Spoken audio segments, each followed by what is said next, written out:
How do we fix this country? How do we come back together? I'll tell you something that's going to get me in trouble, but I couldn't care less. The radicals on the right oftentimes are radical because they don't want to see crime. They don't want to see crime. Worried about the border. They're saying, we don't want these people coming in. We don't want you burning our shopping centers. We don't want you shooting our people in the middle of the street. The radicals on the left are the problem. And they're vicious, and they're horrible, and they're politically savvy. So he couldn't care less, and he blames the Democrats. And that's a problem. The Democrats had nothing to do with it. Nothing about this shooting fits the right's narrative. But they're going with it anyway. And it gets worser. Donald Trump has spent years promoting a narrative that blue states are violent, lawless, and anti-American, while red states represent order, patriotism, and safety. But the shooting didn't happen in Chicago, didn't happen in Los Angeles, and it didn't happen in New York. It happened in Utah, one of the reddest, safest, most Trump-aligned states in the country. Now, that alone is a contradiction, but it gets worser.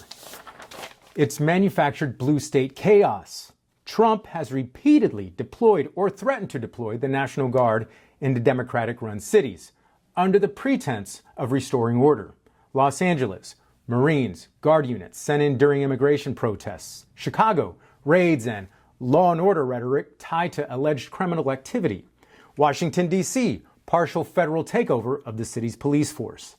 These moves were politically motivated, not grounded in actual violent threats against his allies. And yet, it gets worser.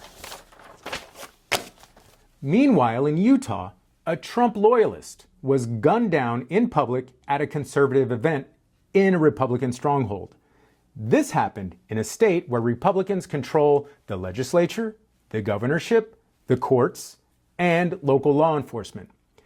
If Trump's narrative were true, that Democrat-run cities are uniquely violent, then Utah would have been the safest place in America for a conservative.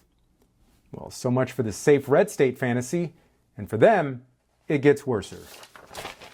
This is the kind of moment the right-wing machine tries to explain away or bury because it undermines their entire thesis. It reveals that violence is not partisan. It reveals that right-wing extremism exists within red states and isn't simply imported from liberal cities.